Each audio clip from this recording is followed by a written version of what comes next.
What if I told you that Iran, yes, the modern-day nation of Iran, plays a critical role in the Bible's grand narrative of prophecy and world events? Often when people think of the Bible, they focus on Israel, Egypt, and Babylon. But what if I told you that Iran, known as Persia in biblical times, was not just another empire, but a nation specifically named in prophecy to shape the destiny of God's chosen people? Iran's biblical origin story is more fascinating than you may realize. From the lineage of Noah to the reign of Cyrus the Great, the history of the Iranians is interwoven with some of the most pivotal moments in biblical history. The truly shocking revelation is that God used Persia, a nation of pagan kings, to deliver Israel, rebuild the temple, and fulfill prophecies that were spoken centuries before they came to pass. In this video, we'll explore how the Bible reveals the origin of the Iranian people, their rise to power, and their central role in shaping both the Old Testament and prophetic visions of the future. Buckle up, because what you're about to learn will change the way you view Iran, not just as a nation of the modern world, but as a key player in God's unfolding plan for the entire world. To understand Iran's biblical roots, we must go back to the story of Noah and his descendants. After the Great Flood, Noah's three sons, Shem, Ham, and Japheth, became the ancestors of all the nations of the earth. According to the Table of Nations in Genesis 10, one of Japheth's sons was Madai, the progenitor of the Medes. The Medes would later become closely associated with the Persians, and together they formed the foundation of the Medo-Persian Empire, one of the most powerful empires in world history. Madai's descendants, the Medes, settled in the region that would become modern-day Iran. The Persians, emerging from the same geographical area, would rise to prominence later, but both groups shared a common Iranian ancestry. So according to the Bible, the ancestors of the Iranians come from Japheth through Madai, which places the Iranian people in the biblical narrative from the very beginning of post-flood history. This connection links the Iranian people to one of the oldest genealogies in the Bible and sets the stage for their significant role in the history of God's people. Fast forward several centuries, and we find the rise of Persia, a kingdom that would play a crucial role in the biblical narrative. The Medes and Persians formed an alliance under the leadership of Cyrus the Great, who founded the Achaemenid Empire, also known as the First Persian Empire. At its height, the Persian Empire stretched from the Indus River to North Africa, encompassing many of the major regions mentioned in the Bible, including Israel, Babylon, and Egypt. But Persia's significance goes far beyond its military and territorial might. Its importance lies in the way God used it to fulfill his promises to the Israelites. Babylonian Empire, led by King Nebuchadnezzar, had conquered Jerusalem in 586 BC, destroyed the temple, and taken the people of Judah into exile. The Israelites remained in Babylonian captivity for 70 years, as prophesied by Jeremiah. Then came Cyrus the Great, a Persian king who conquered Babylon in 539 BC, and with him everything changed. The book of Ezra opens with a decree from Cyrus allowing the Israelites to return to their land and rebuild the temple in Jerusalem. This event is recorded in Ezra 1:2-4, where Cyrus declares, "The Lord, the God of heaven, has given me all the kingdoms of the earth and has appointed me to build a temple for him at Jerusalem in Judah." Cyrus, a pagan king, was named over a century earlier by the prophet Isaiah as the one who would carry out God's will to restore Israel, Isaiah 44:28 and Isaiah 45:1. In one of the most astonishing moments in biblical history, Persia, a nation outside of God's covenant, became the instrument of God's redemption for his people. This marked a profound turning point for Israel and highlighted the central role of Persia in God's divine plan. One of the most remarkable elements of Persia's biblical legacy is the role of Cyrus the Great.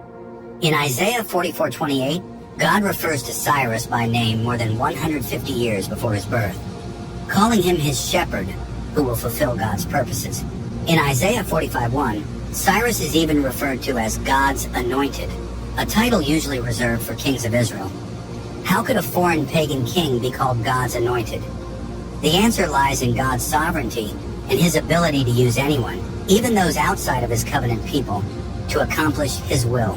Cyrus's decree to allow the Jews to return and rebuild the temple was not just a political move, it was a prophetic fulfillment. The prophet Jeremiah had foretold that the Babylonian captivity would last 70 years. Jeremiah 25:11 through 12, and Jeremiah 29:10. And Cyrus's rise to power marked the end of that period. The rebuilding of the temple in Jerusalem under the leadership of Zerubbabel, with the blessing of Cyrus, was a key step in the restoration of Israel.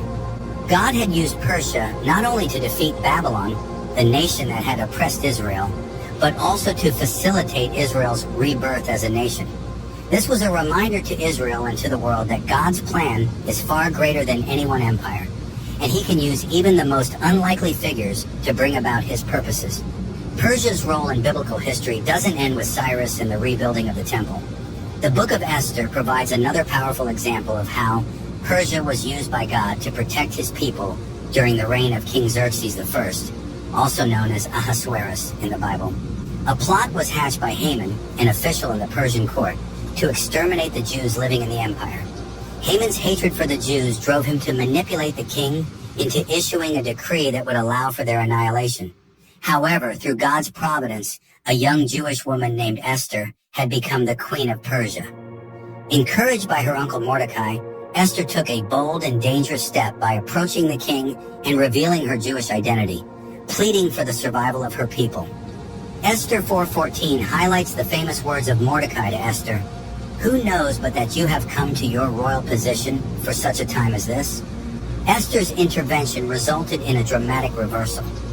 King Xerxes, upon learning of Haman's treachery, ordered his execution, and a new decree was issued allowing the Jews to defend themselves against their enemies. This story, recorded in the book of Esther, is celebrated annually during the Jewish festival of Purim as a reminder of how God used Persia, and particularly Queen Esther, to preserve the Jewish people.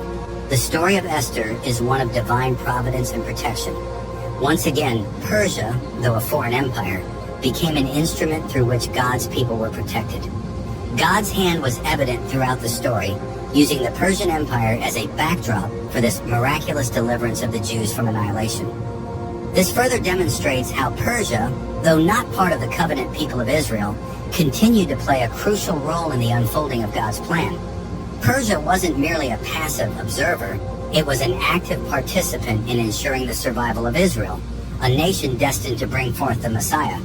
The Bible doesn't just speak about Persia's historical role, it also places Persia at the heart of prophetic visions about the future of world empires and God's ultimate plan for humanity. One of the most powerful examples of this is found in the book of Daniel. Daniel, a Jewish prophet who lived during the Babylonian exile, served in the courts of both the Babylonian and Persian empires. In the book of Daniel, we encounter several visions that reveal the rise and fall of empires, including Persia. In Daniel 2, King Nebuchadnezzar of Babylon has a dream of a great statue made of different materials, each representing a world empire. The silver chest and arms of the statue represent the Medo-Persian Empire, which would succeed Babylon as the dominant power in the ancient world. Later in Daniel 7, Daniel himself has a vision of 4 beasts representing 4 successive empires. The second beast, a bear raised up on one side, represents the Medo-Persian Empire, symbolizing its dual nature, the combined strength of the Medes and Persians. This empire would be vast, and its expansion, particularly under Cyrus, would forever alter the course of history. Another significant vision involving Persia is found in Daniel 8, where the prophet sees a ram with 2 horns, one horn representing the Medes and the other the Persians, charging in all directions, conquering vast territories. However, the vision also includes a goat with a prominent horn, symbolizing Greece and its king, Alexander the Great, who would eventually conquer the Persian Empire. These visions place Persia at the heart of God's prophetic timeline, showing that the empire's rise and fall were not accidents of history, but part of God's divine plan. Persia's time of influence was prophesied to give way to the rise of Greece, but it was during Persia's reign that God's people experienced deliverance and restoration, fulfilling the prophecies of Isaiah, Jeremiah, and Ezekiel. Though the Persian Empire fell to Alexander the Great in the 4th century BC, its influence continued to be felt during the time of the New Testament. By the time of Jesus' birth, the Persian Empire had been replaced by the Greek and later Roman empires. However, the legacy of Persian culture, governance, and administration left a lasting impact on the ancient world. One of the more mysterious connections between Persia and the New Testament is the story of the Magi. the wise men who visited the infant Jesus in Matthew 2. Many scholars believe that the Magi were likely from the region of Persia and may have been Zoroastrian priests, part of an ancient religious tradition in Persia that practiced astrology and interpreting omens. The journey of the Magi to worship the newborn king of the Jews highlights Persia's enduring connection to the biblical story, even after the fall of the Persian Empire. The wisdom traditions of Persia continued to influence the ancient Near East, and it was Persian scholars who recognized the significance of the star that heralded Jesus' birth. Additionally, Persia's legacy of tolerance toward various cultures and religions would set the stage for the spread of Judaism and eventually Christianity throughout the Roman Empire. The Achaemenid Persian Empire was known for allowing its subjects to maintain their religious practices, a policy that would influence later empires, including Rome. This environment of religious freedom contributed to the flourishing of Jewish communities throughout the region and laid the groundwork for the eventual spread of the gospel. As we bring this exploration of Persia's biblical role to a close, it's essential to consider Iran's future in light of biblical prophecy. Many scholars and theologians believe that Iran, known in biblical prophecy as Persia, will play a key role in the events of the end times. One of the most significant prophecies involving Persia is found in Ezekiel 38-39, where the prophet describes a coalition of nations that will one day come against Israel in the last days. Among these nations is Persia, which will join forces with Gog of Magog and other nations in a massive battle known as the War of Gog and Magog. This prophecy, often seen as an event yet to occur, depicts a final confrontation between the forces of evil and God's people, with Israel at the center of the conflict. While the exact nature and timing of this war remains subjects of debate, the inclusion of Persia, modern-day Iran, in this prophecy suggests that Iran's influence in the region will continue to have spiritual significance in the end times. Additionally, Daniel's prophecies about the rise and fall of empires, including Persia, point to a broader theme of God's sovereignty over the nations. Persia's role in biblical prophecy demonstrates that no empire, no matter how powerful, is outside of God's control. God raises up nations and he brings them down, all according to his divine plan. As we witness modern-day events in the Middle East, including tensions between Iran and Israel, it's essential to remember that these events are part of a much larger story. A story that began in the pages of the Bible and will culminate in the fulfillment of God's promises.